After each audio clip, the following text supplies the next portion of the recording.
Welcome to the College Football Survivor Show, where playoff survival is always on the line. Here's Shehan J. Haraja and Bobak Hayeri.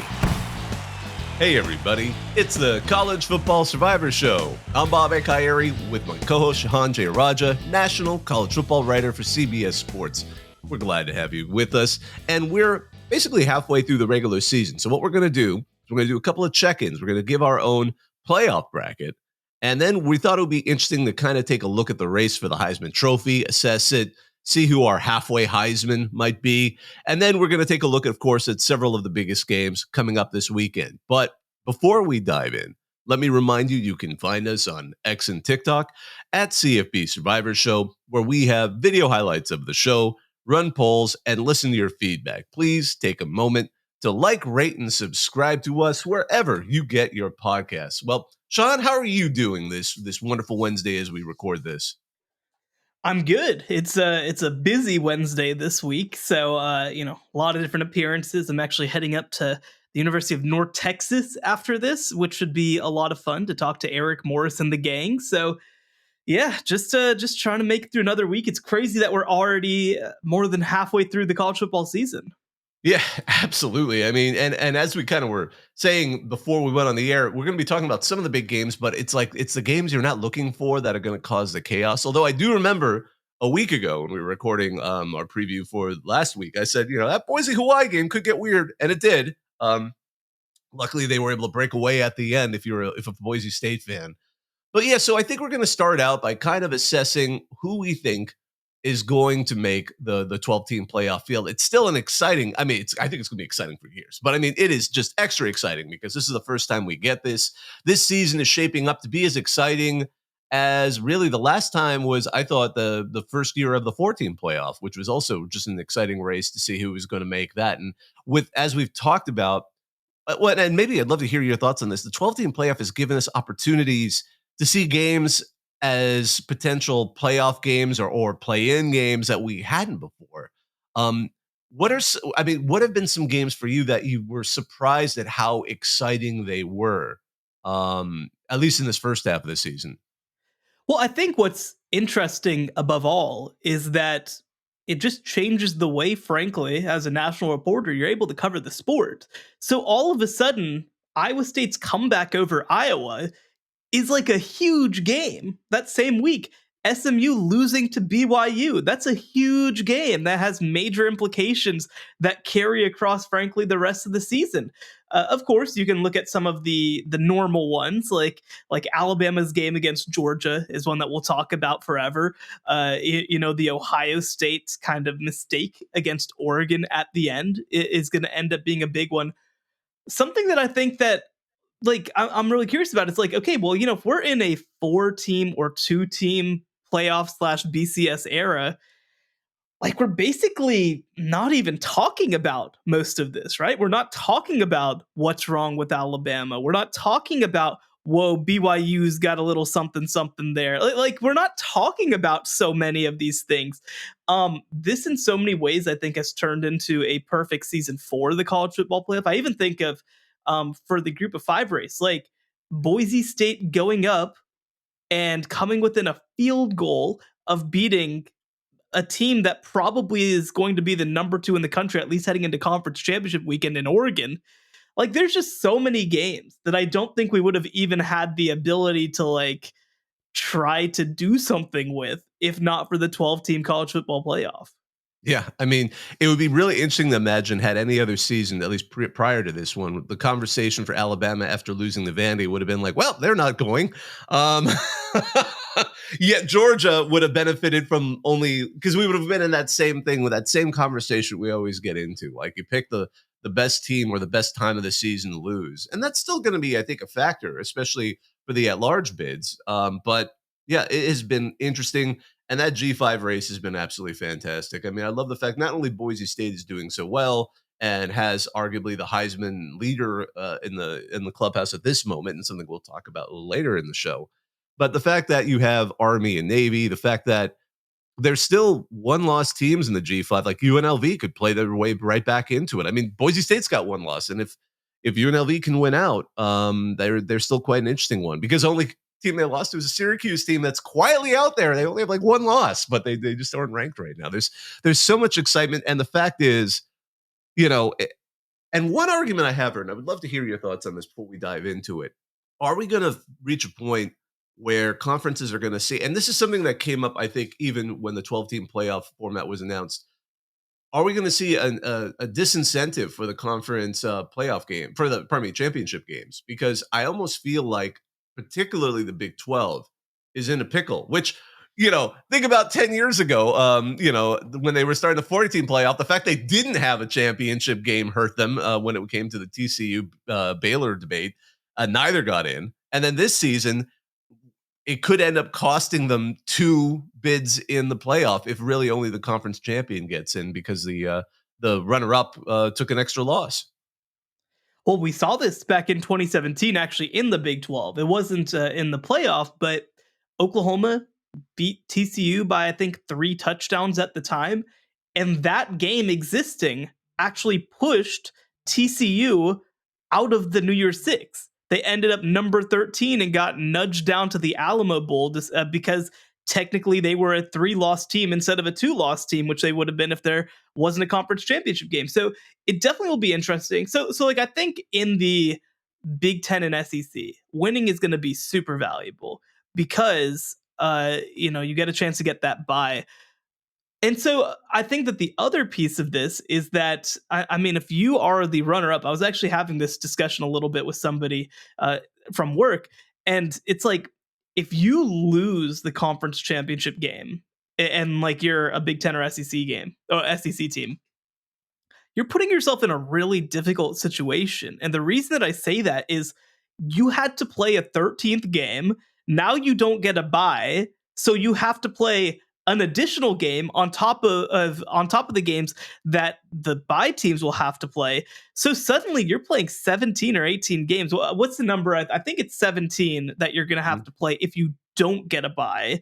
So like, it starts to add up real quick. I think in general, the playoff is going to be a battle of attrition. And this is where I think it also gets interesting. We had this conversation a little bit about Georgia a few days ago, where like, they had 20 plus guys enter the transfer portal after last season. Now, none of them were contributors. None of them like quote unquote mattered. But when you're in a battle of attrition and the depth that you had before can lead the program in a different kind of way, I'm curious to see how it impacts things. So, I mean, I've said since the beginning, people need to see how this playoff actually works in practice before they understand what it's going to be like, because people do not understand how valuable it's going to be to get a bye. They don't understand how much playing that many good teams in a row is going to cause issues.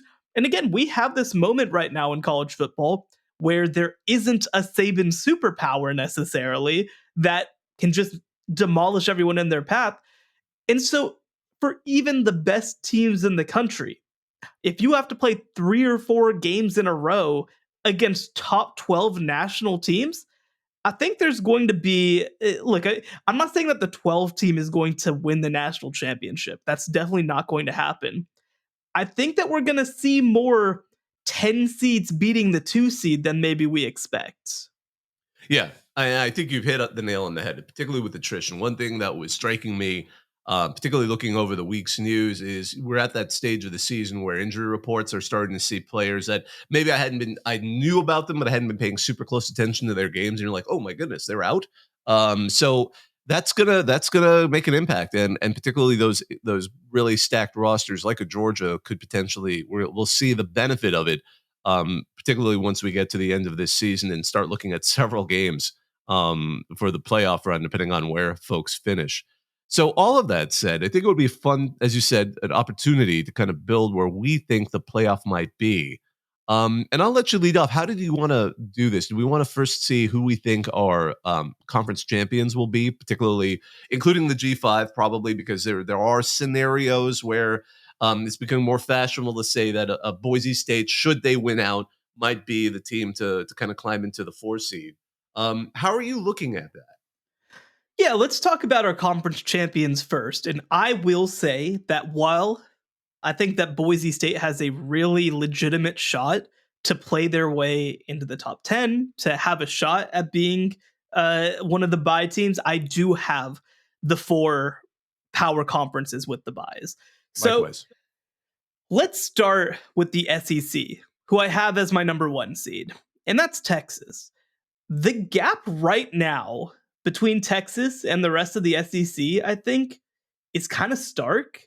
Now, look, they're going to play Georgia this week, and maybe that'll change. We're going to talk about Georgia more extensively in the second half of the show, but like Georgia's looked very fallible, not just in the Alabama game, but also against Kentucky, also against Alabama. Alabama, of course, really has not taken care of business. Tennessee kind of looks like a disaster right now. I don't love what I've seen from them. And then you start getting into like Ole Miss has looked terrible. I don't even know. Texas A&M is interesting, but I don't think that they're at that at the Texas level week to week as yet. I will be fascinated to see them actually play Texas. I'm still not the biggest LSU believer, though. I mean, whoever wins next week between Texas A&M and LSU, which is a game that I should be at, so that'll be a lot of fun. I think that team probably joins Georgia as the top contender, but I think that Texas is a head above everybody else in the SEC right now. And even if they drop one along the way, which it might be Texas A&M, like it's a huge rivalry game, I think that a 12-1 Texas is probably the number 1 seed. I'm agreeing with you at this point. Until now, I know I've cast a little bit of skepticism about the record, only because obviously Oklahoma and Michigan have not quite been the teams we thought they could be. I still think Texas hasn't done anything to prove us otherwise. I mean, they've got 2 exceptional quarterbacks. Obviously, Quinn Ewers, I still think he should be a starter. I'm not going to buy into that. But at the same time, they have depth. They certainly have depth, and including at the most important, arguably the most important position on the offense. Now, one thing that struck me, and people pointed this out, because Texas A&M, I agree. I like them. I'm more bullish on them than I were before. I think they're going to be one of my at-larges when we get down to it. But at the same time, I mean, one thing that people pointed out, this is almost like the reverse Army-Navy situation. We could have, theoretically, it's possible, especially if Texas A&M takes out LSU in a couple of weeks, we could have back-to-back games between them. Can you imagine that? Like playing in College Station and then the return trip in Atlanta. Yeah, a Texas on Texas game that we're going to play in Atlanta would really be something. That would be glorious for so many reasons. I love the storylines. I love the absurdity of it. That's what I enjoy that. So I obviously I have a Big 12 background, and I've been very vocal that the Big 12 needs to not lose Dallas as like a key market and not cede it to the SEC. At the same time, I think it would be extremely funny if Texas and Texas A&M and Oklahoma were just like, sorry, Texas is the new center of the conference. We're going to play our games in Houston and Dallas now. We don't do Atlanta anymore. Yeah, because and again, this is a plausible scenario where that could get set up, because if Georgia, I think that they could rotate it, but I mean, Atlanta is such a historic site for them, so I don't actually think it would happen. But like Atlanta's, they're very in. That's the conference championship game that made them like a cool idea, because it is a big deal. There's a lot of folks who just go to Atlanta. But it would be very funny, I think, is the point. Mm-hmm. Well, and I was actually, what I meant to say is, I think that the plausibility of a rematch immediately after just seems more realistic, only because if Georgia falls to Texas, they're going to now have 2 SEC losses. A&M only has a loss to a non-conference opponent, a very solid Notre Dame team. They could plausibly run the table and end up playing Texas, getting their only conference loss. So maybe they win, and then they're going to still be the 2 top teams in the SEC, which would really set up a fascinating situation there. But I think, at least for the again, talking about our top 4 seeds, I agree. Texas is number 1. Presumably, you're like me. The Big Ten is going to probably be the number 2 seed. There's just so many good contenders there. I know I personally think, and as I said in our previous episode, Oregon would probably, I'm going to give them the benefit of the doubt. I think they'll win again, just kind of like what we saw. They're now what Washington was in the Pac-12 last season. They'll win the rematch as well. I mean, they're my number 2 seed. Now, I could see arguments for a couple of other teams. Who's your number 2 seed? I have them losing the rematch, and that does leave them as the number 5 seed. So I do certainly have them on my board. Likewise, Ohio State's my number 5 seed. Yes. I think that especially with, frankly, and let's just assume that, again, Georgia loses this weekend and they've had some issues. Let's just say that happens. I just feel like the loser of Ohio State, Oregon is still just probably closer to that elite group than anybody who's at number 2 in the SEC right now. The I don't even want to call it the second tier. The non-Texas of the SEC has just frankly not lived up to expectations at this point, at least from a week-to-week basis. Now, you know that Georgia has the Clemson game. They can put it on when they need to. Alabama, they can put it on when they need to, although they might need to prove it this weekend if they have a chance to do that against Tennessee. But I do think that Ohio State and Oregon are, I mean, right now you probably say the second and third best team. I think whichever order you want to put them in. I have Ohio State higher. I think that they should be the team. I think that they're a better roster. I think they're a better team. And frankly, if Ryan Day doesn't galaxy brain the end of that game, they probably win on the road in Eugene. If this is one thing, I don't want to relitigate this completely, but the thing that drove me crazy is they were in field goal range. They have one of the best rushing offenses in all of college football. Why are you not just handing the ball off to Quinshon Judkins there, running down the clock? I'm not saying you just play for the field goal, but like you can kind of play for the field goal. You were down 1 point. Yeah, no, maybe that's part of it. You know, we were talking a little bit last season about Dan Lanning and his fourth down decisions, and I never faulted it for him. I think he was just an aggressive guy. But with Ryan Day too, it's just like, why? Come on, coach. You know, you're great. You're great at everything. What is going on here? And part of it too is you know, you brought in Chip Kelly. It's like part of that I assume is coming from his direction as well. Maybe they're just getting too smart for their own good, and rather than relying on what works. And where last season Sherrod Moore was like, you know what, running the ball really works. I'm just going to run the ball over and over and over again. Kind of hasn't worked entirely this season because the talent's also a little different. But sometimes that happens. You know, it's fascinating too to also imagine a rematch would be in Indianapolis, which would presumably be a fairly close to Ohio State home game. Those cities are not far apart, and a lot of Ohio State fans, obviously, in that region. It'll be an interesting dynamic to see what that would be like played again in Indy, for sure. Moving on to our other 2 seeds. So, again, we're assuming it's going to be a mix of the Big Ten and the ACC. Probably the ACC is going to be the number 3 seed, only because of the nature of the Big 12 right now. Who are your choices to be the conference winners? Well, I will say, I think that this is going to end up being closer between the ACC and the Big 12 than people have kind of framed it, especially because there have been 2 Big 12 teams that have separated themselves so far. That was my big question about the conference was, is it just going to be everybody having 3 losses, or will there be a team or 2 that steps up? And not only have 2 teams stepped up, but I think that 2 teams have stepped up in a way that that makes them really competitive nationally, and they have manageable enough schedules that I think that they could both be 1 loss or better heading into the Big 12 title game. But despite that, I do have Miami as my 3. I think that this team is really complete. I need them to stop screwing around.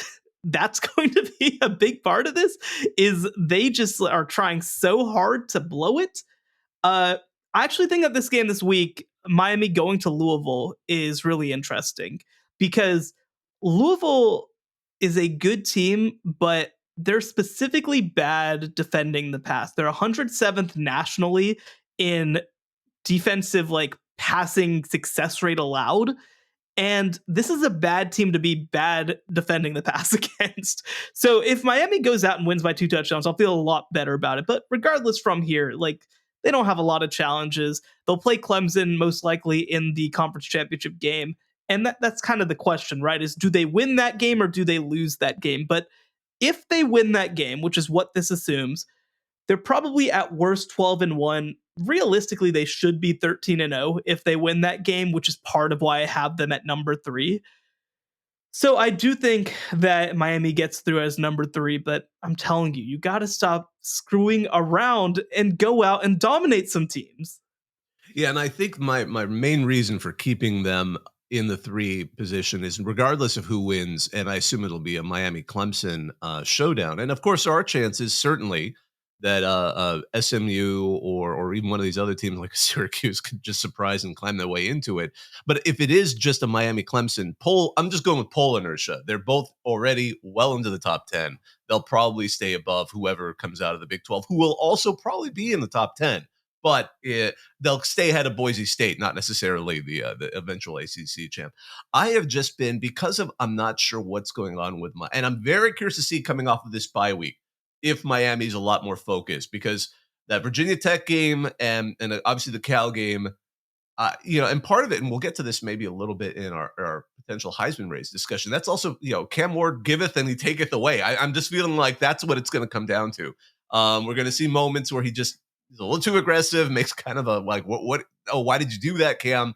And maybe that'll put him into it. And for that reason, until I see a little more comfort out of the Hurricanes, I'm assuming Clemson, because the Clemson's resume, and granted, their opponents haven't been as strong, but they have seemed to have found their groove. It's been the exactly what they needed after the Georgia game to get it together. And they are putting together something where I think Clemson's going to pull that one off and get the ACC championship and be the 3 seed. Now, how about the Big 12? That's the big open question. I love how you said like there's two ahead. I mean, are you really buying into BYU with this? Yeah, it sounds like.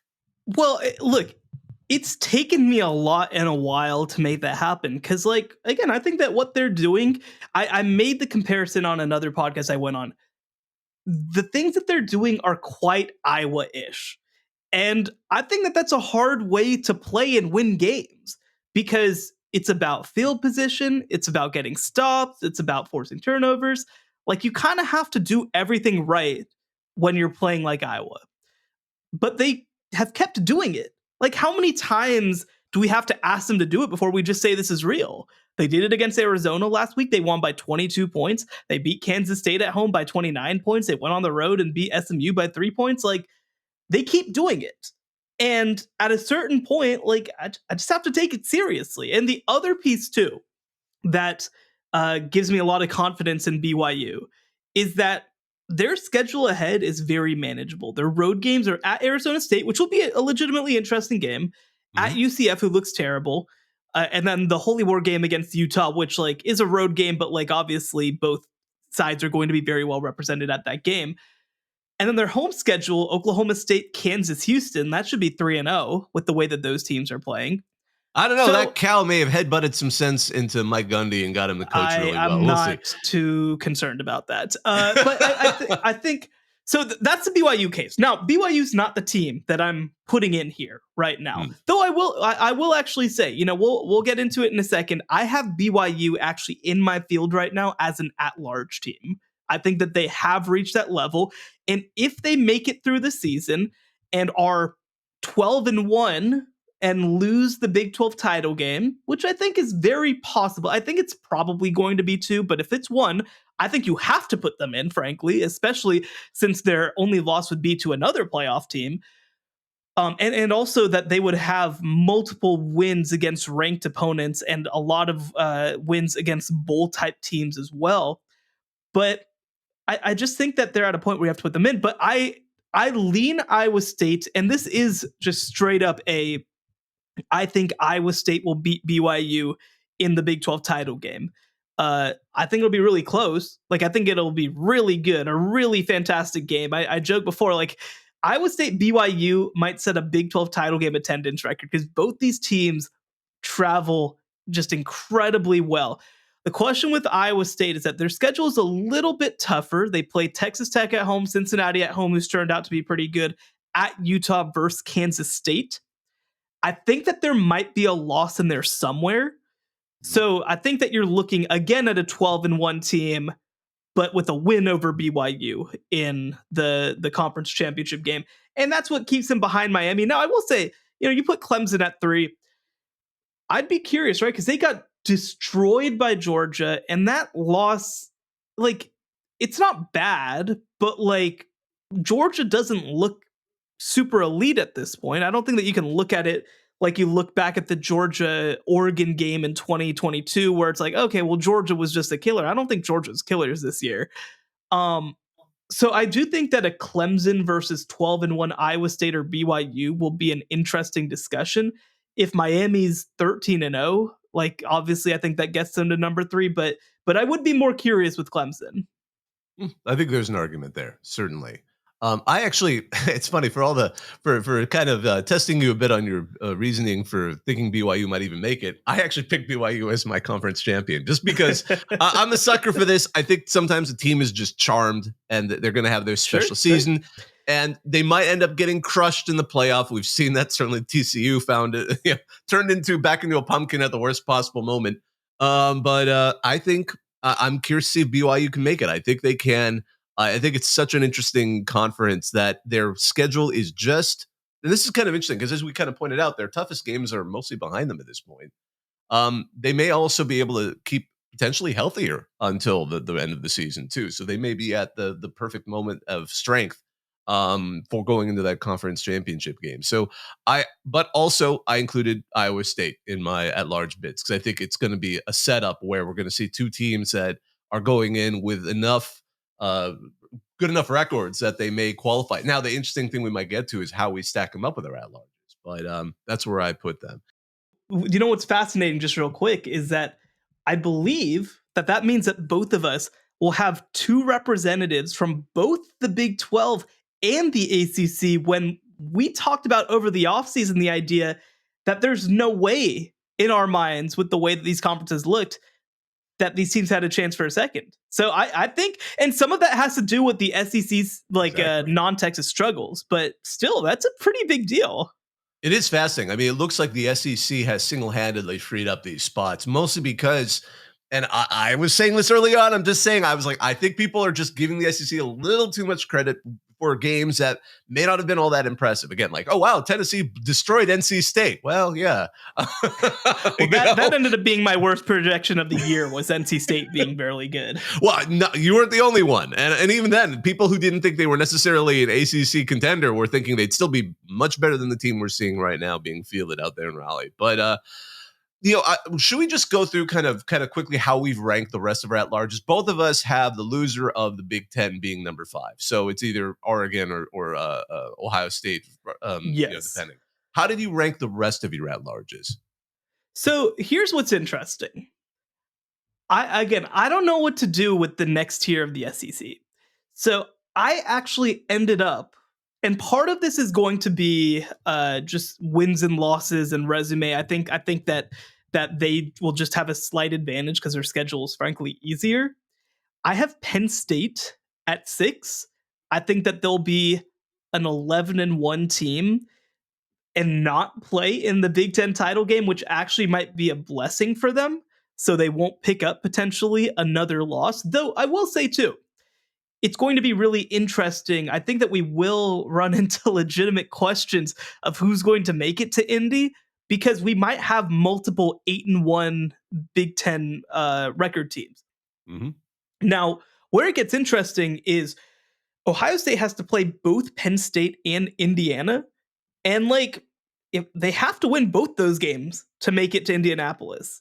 And I don't know. I think that they will, most likely, but it's going to make things a little more interesting. So I have Penn State at 6. I moved Georgia down to 7 because of that. I just don't think this team is all that special. I kind of think, we'll get to it in the second half of the show. I think that there's a chance that they lose by double digits on the road against Texas. I think that they might even potentially have another losable game or two on the schedule, which would also knock them potentially out of the SEC title game. And actually the SEC title game race is going to become really interesting because of that. I do have them at number 7, but there's a bottom there that there has not been since since Kirby's first year, maybe? Is it crazy to say that? It's remarkable that we have very similar views on rounding out the first the at-larges that are going to host, because I have Penn State also after my Big 10 conference game loser. I actually put Notre Dame ahead of Georgia because I assume Notre Dame wins out. People are forgetting the fact that Army and Navy are going to be probably ranked opponents, so they're going to actually be building up a resume as they go along from their 12 spot. I think where they're at now. I think they could. Especially if Georgia takes another loss from Texas, they're going to drop down a little bit lower. I could see Notre Dame climbing up, not that high, but I could see them Sure. potentially being in the for me the 7 spot. But you had Georgia, and I think that's a very logical place to put them. Well, that's actually really interesting. So I'll touch real quick on mine. So I actually have Notre Dame at 11, though the Army Navy case that you make is pretty interesting. I am probably a little more of the opinion that their records will be more like 8 to 9 wins, that they probably won't be in the top 25, that they'll be really good, but not necessarily like that level. Um, and I also think that Notre Dame, they're going to beat USC, I think, but like if they kind of look ugly finishing this off, I think that would be the pathway. Though you make a really compelling point that if they're 11-1 with wins over top 40 Army and Navy, along with top 40 USC, along with Texas A&M, and they just have that loss to NIU, maybe I'm undervaluing them, but I did have them at 11. And I'll also tie in my number 12 real quick, Texas A&M. I think that they potentially lose one of Texas or LSU, but I think they win the other. That would also give them a very legitimate chance to be playing in the SEC championship game. Again, because Georgia would be a 2-loss team in that scenario, and Texas A&M would be a 1-loss team in that scenario. So they would potentially have a chance to jump them. I think that they lose if there is that rematch between Texas and Texas A&M, but like nobody's really going to hold losing to Texas twice, let's say, against them, or vice versa. If they win once against Texas and lose the second against Texas, I don't think anybody's going to hold that against them too much. So I think that this is the one, quote, 10-3 team that makes the field, but like they would have a top 10 win. They would have taken care of business against everybody else. I think that's enough to get them in at number 12, though something you might notice, it's not my group of 5 champ who's at number 12. Yeah, my group of 5 champ, I put Boise State at number 10. And I love that. I love that because I noticed you have Notre Dame is 11, and I was like, oh, is it Boise State at 12? And then we said Texas A&M. I'm like, is it at 10 for you? Yep. Oh my gosh. Right at 10. So let me run through the rest real quick. So I've mentioned Oregon at 5, Penn State at 6, Georgia at 7, 8 and 9. I have Clemson at 8. And then I have BYU at 9. Although now that I do say it, I will say that would make Clemson a 2-loss team, and BYU I have potentially as a 1-loss team making the field. So maybe that's actually dumb. Maybe I should actually have that swapped. But I don't could see the committee giving to the Georgia loss a little bit more credit, though. I could see that. Yeah, that's fair too. It's at the beginning of the season. Georgia will also be a playoff team here, so I could see them being a little bit more forgiving because literally it would be Clemson's 2 losses are also in the playoff field. And look, the difference between this would be who gets to host this game, because we would get Clemson BYU as a first round game, and it would either be in South Carolina or in Utah. But I do think, and the other piece too, is that I think advanced analytics are going to really prefer Clemson to BYU because of the margin of error of what BYU does. It's not consistent down to down type stuff offensively. It's like taking advantage and capitalizing on opportunities. So, but then at number 10, I do have Boise State. I think that if they make it through the year at 12-1, their only loss would be a last-second loss to Oregon. I don't think anybody's gonna hold that against them. They'll have a sort of borderline top 25, top 30 type win over UNLV, who I think is going to be there at the end of the year. Washington State is another top 30 type team as well. Oregon State, like not a bad win. I think that would be a top 50 type win. So like, I think that they'd have enough and be dominant enough against those teams. This requires a pretty good win over UNLV next week. I think that if it's a 2-touchdown game on the road against UNLV, and you finish 12-1, and you looked really good against your schedule, I think that's enough to get them to number 10. I'm relying a little bit on inertia as well. I mean, they're 15 in the AP right now. So I think they can easily climb up 5 more spots just based on other teams, them winning and other teams losing. Obviously, that's how it works. But I mean, still, even if the wins aren't thrillers against, other than UNLV, I still think they're going to be able to climb into that top 10 and therefore not be the 12 that everyone assumed, which again, it's so funny because some of these wilder scenarios are giving the G5 a lot of credit that people never expected. I mean, people are legitimately calling to ask like, hey, can two G5s make it in? Like theoretically, yes. Yep. And it's a little closer than I ever thought possible this season, but still unlikely. The fact is, before this season, the idea of the G5 not being 12 would have been a triumph. And it seems like at that point, we're almost taking it for granted, which is remarkable. Absolutely remarkable. I just want to quickly go down my 12 before we take our break. Again, mine was Texas, Oregon, Clemson, BYU. My first out was Ohio State, Penn State, Notre Dame, Georgia, Texas A&M, Boise State, Miami, and then I gave Iowa State the 12 spot because I think they'll still make it in, just because of lack of better candidates, and I think the SEC has been opening up room for that. When we come back from our break, we're going to go ahead and go through who we think is our kind of halfway Heisman, leading the Heisman race right now, and then we'll take a look at some of the big games coming up this weekend here on the College Football Survivor Show. The College Football Survivor Show, where playoff survival is always on the line. All right, so we've had a chance to kind of give our halfway, midway kind of 12-team playoff. Now we're looking at the halfway Heisman, so to speak. So again, and I just want to caution folks before we begin, though, if you've been around watching college football for a long time, sometimes this is actually roughly the time of year. We're not even at the time of year where some of the real Heisman pushes happen. And sometimes it's a Heisman push for someone we expect. Sometimes it's not. I mean, I actually looked it up. I remember it was Halloween 2002. USC suddenly realizes, you know what? We're actually doing well this season in Pete Carroll's second year, and Carson Palmer's finally playing to the level people thought he was going to in 1998. So they gave him a push, and next thing you know, Carson Palmer's the Heisman Trophy winner. Sometimes, it's a presumed Heisman leader just doesn't quite perform. CJ Stroud doesn't have the greatest season that they were hoping. That Caleb Williams gets to climb up. LSU, I don't think Jaden Daniels was on anyone's radar last season at the beginning. And by the end, that was part of the race, and he ends up taking it. So we're going to be looking at it, but also knowing that, we could argue that, Carson Beck certainly isn't our Heisman frontrunner for either of us yet. Going into the season, he was a presumed Heisman frontrunner. But the race right now, Shehan, who is your leader in the pack, or who is your first tier, however you want to construct it?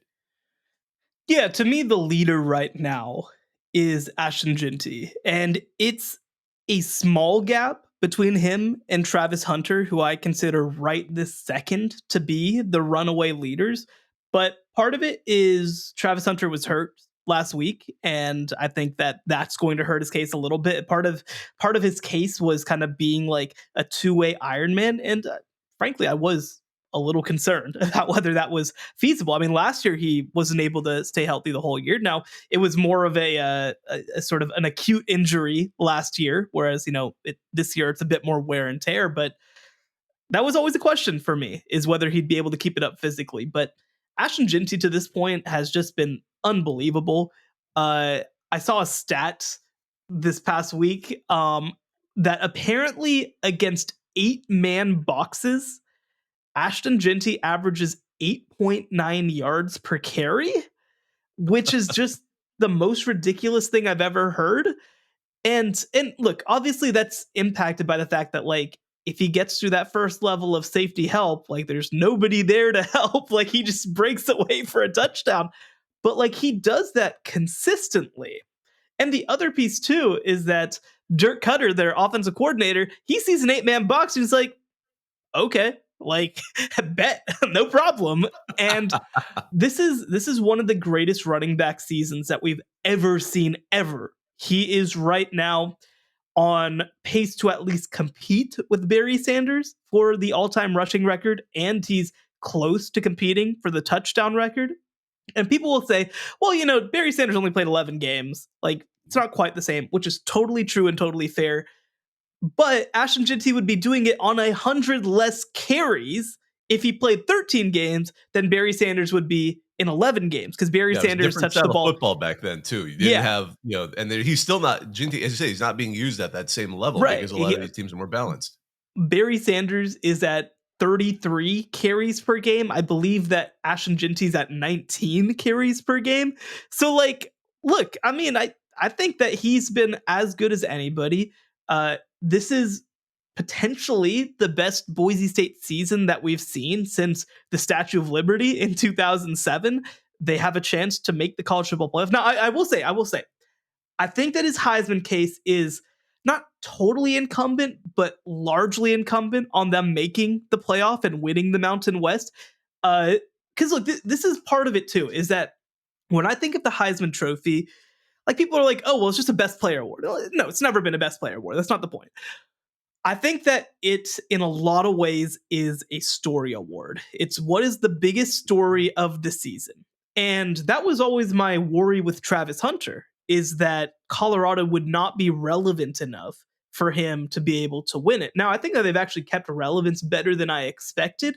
So I do think that he actually, if he's able to get back healthy this week, which he's supposed to play, we don't know to what level. If they are able to finish with like 8 wins, I think that would be a hell of a year, and I think he'll have a shot. But I think that there's a couple things story-wise that would be awesome for Ashton Jeanty. One, of course, the stats are what they are. Like, that in itself is a story. I think that it's also the story of this kid stayed at the group of 5 level to try to take his program to new heights. I think people are really going to connect with that. Just selfishly, I hope that starts a trend of guys being like, let me be a legend at the place that I'm at, instead of, taking a few $100,000 to go to LSU or whatever. But I think the other piece too is that this award, if Ashton Jeanty won it, would be such a statement as well about the world and the 12-team playoff. Where like Donnell Pumphrey at San Diego State was covered, but not like this. Not like this. People are watching these games because of the impact it could have, not just on Boise State or the Mountain West race, but on college football. And certainly I wish that people had watched, Pumphrey or Christian McCaffrey, or, I think you could even talk about somebody like Jonathan Taylor. I don't feel like he got the attention that he deserved because his games weren't quote unquote relevant to national college football. I think that in a playoff world, maybe more people do watch. So I think that it kind of is this perfect storm of external factors, internal factors, and individual excellence. I think that Ashton Jeanty right now is the favorite to win the award. Yeah, I think that's a great argument for it. I think it's, and I'll also just think of Jordan Lynch when he was at NIU as another person who, he was in the conversation, but never entirely, because again, you're at a MAC school, it's a little more difficult. I think as years pass and it's easier to watch college football, especially G5 games, and as well as the fact that another thing, and even though if he had transferred, he'd be just a stud on whatever team he's on. Totally. 100%. Staying at Boise State still creates a bit of a Cinderella story that people love, even though Boise State is not exactly a Cinderella in the G5. Well, this isn't like, it's funny. People like, and look, I've been open, right? Like, I didn't really start watching college football day to day until I was in college, which was starting in 2012. I was aware of it before, right? Like, I knew about Boise State, I knew about LT, all this. I knew about Jordan Lynch, but like, I think that like, we're in a moment right now where obviously it's been 15 years since Boise State was like Boise, like must watch, Kellen Moore. And so I think that there's a lot of people rediscovering Boise State for the first time too. So even though, like you said, we sit here and like, we're like, yeah, it's Boise. That's what they do. They are one of the great programs in college football over the past 30 years. I think that there's a generation of people being like, ooh, whoa, they play on a blue field. That's crazy. Well, what's the school out in Idaho doing out here? How did they get that kid? One thing that I'd say is keep an eye out to CBSSports.com early next week, where maybe I'll delve into that a little bit. But I think that it's just a complete story. And again, like you said, there's an underdog component, and I don't think that you have to be, a nobody or a nobody program to have an underdog story. Like, I attended Baylor right off of Robert Griffin III's Heisman, right? Like, Baylor, even though they were a power conference program, was a like, what the hell are these people doing here? Season. Yeah. People were like, what's crazy about this is that this dude is doing it. Louisville was a team that made a Sugar Bowl in, 2012 or 13, and Lamar Jackson was kind of like whoa, where'd that come from? Like, how did that happen? So I think that there's a lot of opportunity here. Now, I will ask real quick. Is there anybody else who you think still has the ability to make a run through the rest of the year? Or is it a Ginty Hunter race? I think Dylan Gabriel picked the best possible game to have his best game of the season. Obviously, putting up what he did against Ohio State, helping drive that team down the field, showing a deep ball, showing that basically all the issues that people had kind of went away watching him in that game. And he's got his own interesting story as well, benefiting somewhat from obviously the talent around him, but making that talent better around him. I think Dylan Gabriel has put himself in the conversation, and if Oregon and people are now going to pay more attention after that again, a game where the nation was paying attention to how that game was going to shake down. And I think he's still in the conversation. I think Cam Ward is part of this. And if Miami continues to make a run, particularly at the end of the season, that could be a moment where Cam Ward also gets attention. Although I'm a little worried about the errors he's also making in his games might make him a little less desirable. But right now, I think those two would round out the four. I'm thinking at this point have a more than likely shot of at least getting invited to New York.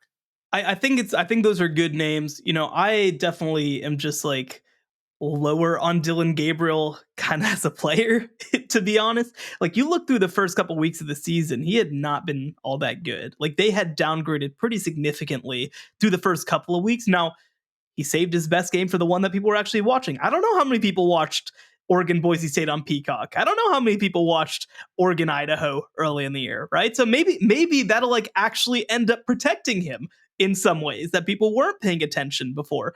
But I mean, look, if he is the catalyst that they beat Ohio State a second time in the Big Ten title game, he'll get into the conversation for sure. I think Cam Ward is probably my safest other pick. The only thing that's going to count against him is that I don't think that they have any more marquee games until the ACC title game. So I think that for him, he's just going to have to put up crazy numbers. I think it's going to have to be a numbers case for him if he does win, and then obviously go off against Clemson in the ACC title game. I feel like Ewers is done. I think he's missed too much time, and he didn't look very good against Oklahoma. I don't know if he's going to be able to fight back, especially with how good the rest of his team is.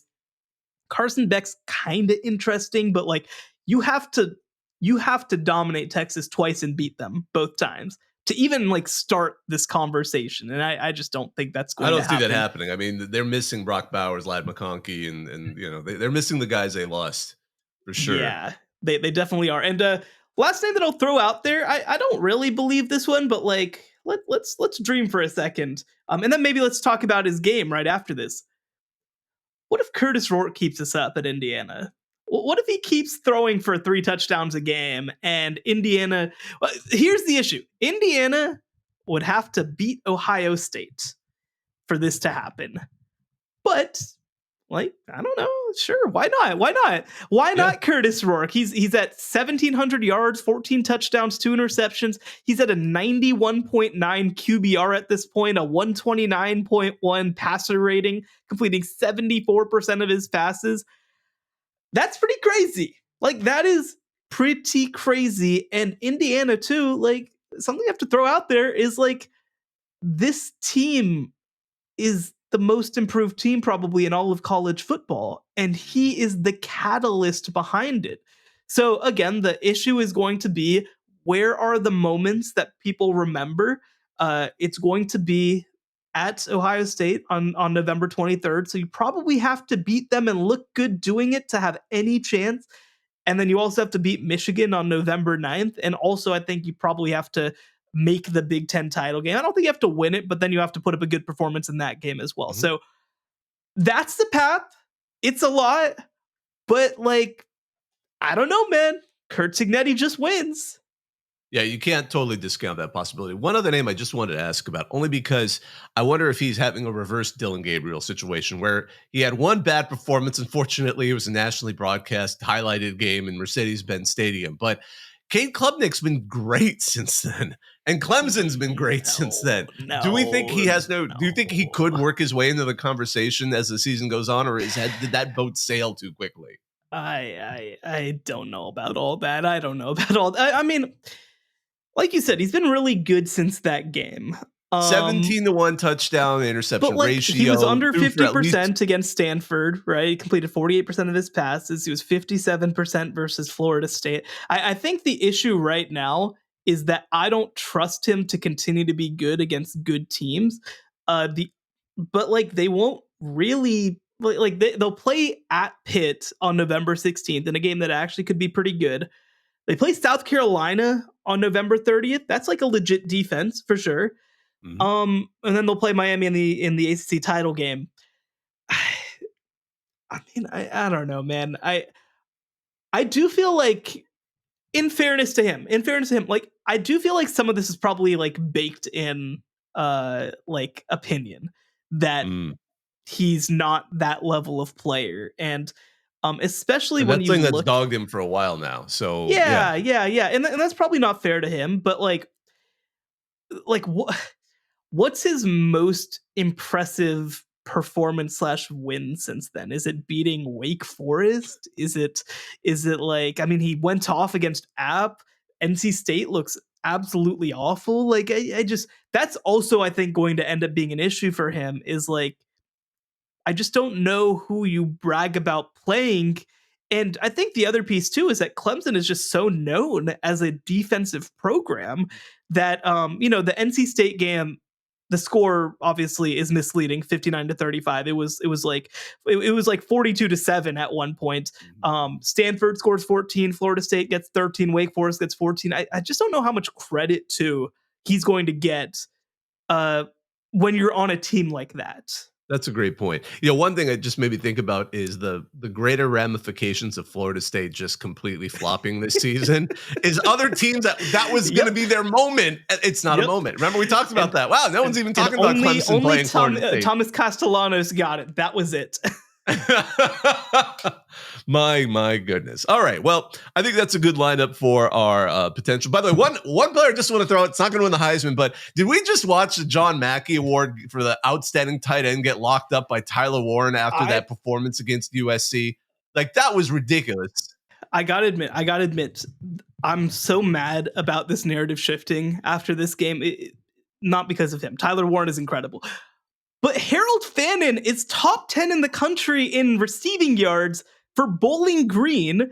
He went off for 137 yards and a touchdown against Penn State, for 145 yards and a touchdown against Texas A&M, was basically everything in nearly upsetting both those teams.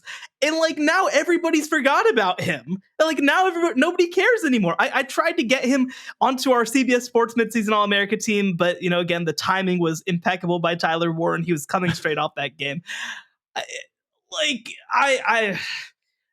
If Tyler Warren keeps this up, obviously he's going to win the Mackey Award, but I am dying a little bit inside that Harold Fannin is just getting tossed to the side like that.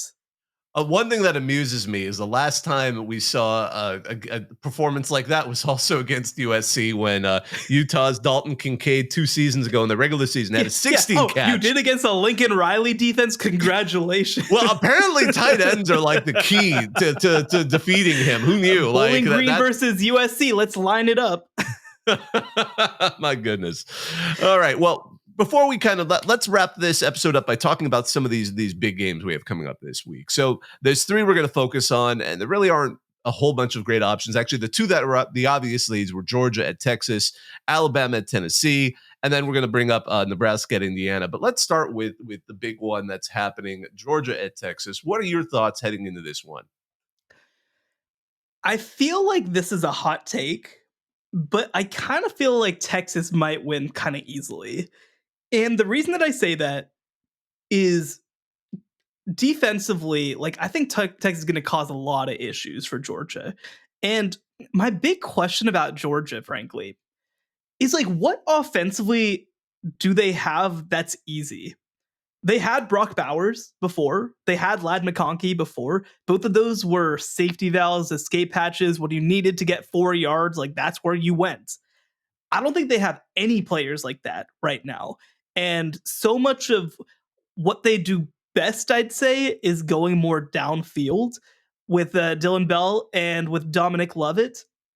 I don't know if they're going to be able to get those opportunities with players like Andrew Makuba and Jade Barron on the back end for Texas. And the counterpoint to that is I think Texas has a lot of things that they can do easily, right? Like they are able to attack you at every level of the field.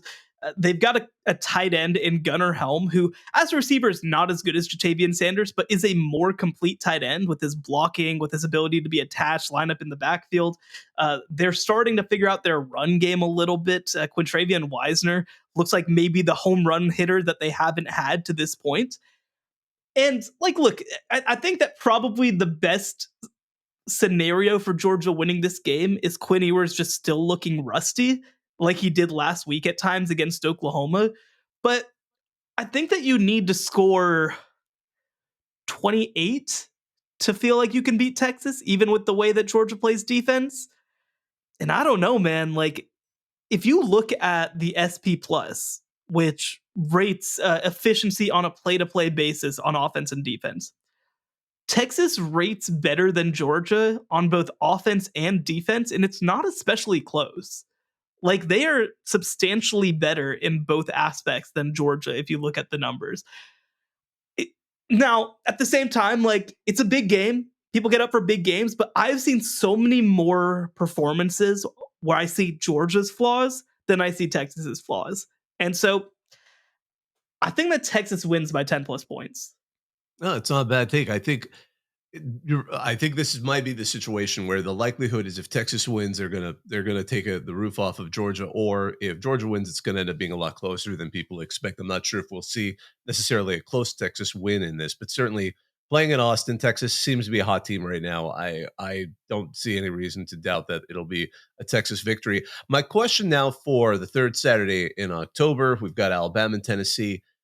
I know both of them are still fairly high ranked, but there's a lot of questions for both teams. Is this going to end up, and because this kind of goes back to the first half of the show, might this end up being kind of a playoff eliminator game in a way that people like? Because I mean, I'm not sure either of these teams are going to be in contention to win the whole SEC. They still could. They still absolutely could. But it seems at this point, the vibe in the season, they may not. At this point, are they vying for kind of building the resume for an at-large bid? Yeah, I do think that this is an eliminator game. I do think that only one of these teams will have any chance at the end of the year. Now, neither of them were picked in our 12-team playoffs that we just put together at this point. And I think that both kind of have their major issues. And if I'm Tennessee, this is the game where I have to get the passing game going. Alabama's secondary has looked susceptible to this point, but like Tennessee's passing offense in some ways is the worst part of this team. And now people are going to point to the quarterback, Nico Iamaleava. I don't think it's really just on the quarterback, though he certainly hasn't been very good.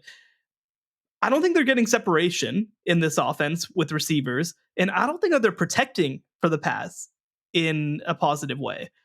And so, like, you're in this situation where I don't feel like you're doing much of anything well on the offensive side of the ball other than running the ball, and stopping the run is the one thing that I trust Alabama to do at a pretty high level. On the other side, I mean, look, Tennessee probably has a top 5, maybe better defense in the country. They're really good. They attack on the defensive line at a high level. One thing to note, they lost their linebacker, Keenan Pili, who is actually their defensive play caller. So, like, it's going to get a little more complicated, I would say. And I think that, just from a leadership perspective, I think they need somebody to step up. But they have guys. They've got linebackers to come in and help replace his production. I think that where this game ultimately turns is I think it's a very low-scoring affair. I think that the defenses dominate for most of the game, and it's going to be which team can make a play. And for me, that's clearly Alabama.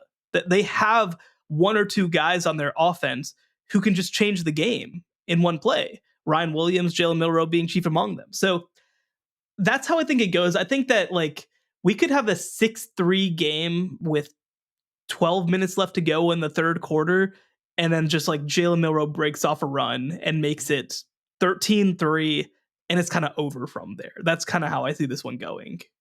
Yeah, it is interesting. Just kind of talking about our last topic, Milroe kind of has a little bit dropped off of any Heisman opportunities in terms of being a favorite, considering before the season he was a contender.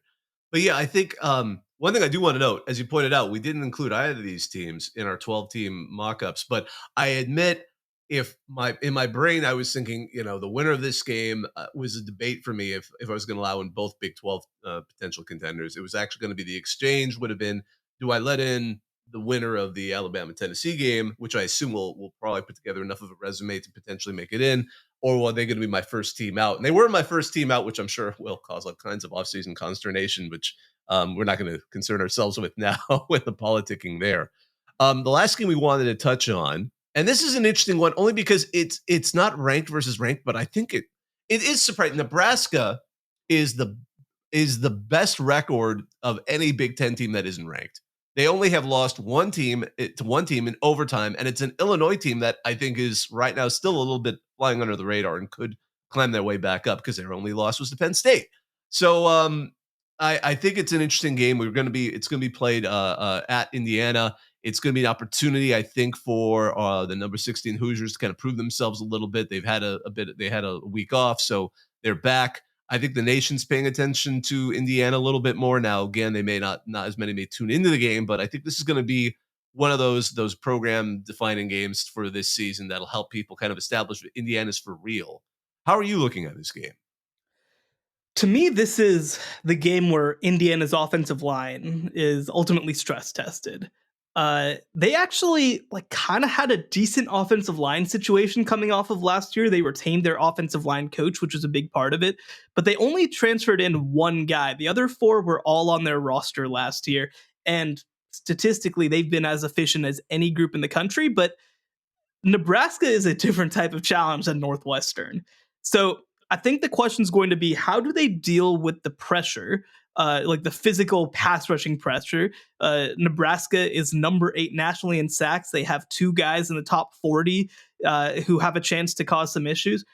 If they come out of this game and look really good offensively still, then I think that we might have to put them in our list of contenders. I think that this is that type of game, not just because of what the game is, but because of the specific challenge that I would argue Nebraska poses to Indiana. So if they win this game, I think that they deserve to be in. I think I tend to lean Nebraska just a little bit in this game. I think that they'll be able to muck up the game, and I'm curious how Indiana deals with being off schedule on both sides of the ball, I think you could say. And I think that at this point, Nebraska is just a little bit more battle tested because of that. So it'll be a close game. I think it'll come down to the fourth quarter. I think it'll come down to some late mistakes.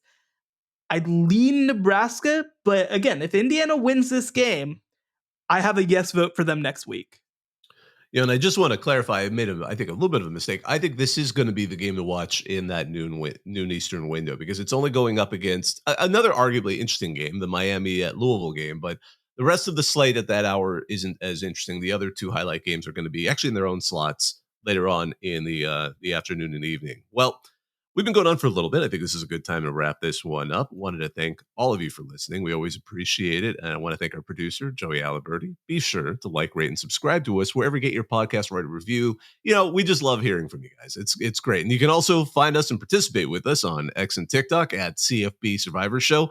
He's Shehan J. Raja. You can find his work at CBSSports.com. Check him out there, as well as at Shehan J. Raja on X and TikTok. I'm Bobak Irie, part of the group that read CFP. Thanks for listening. The College Football Survivor Show, where playoff survival is always on the line.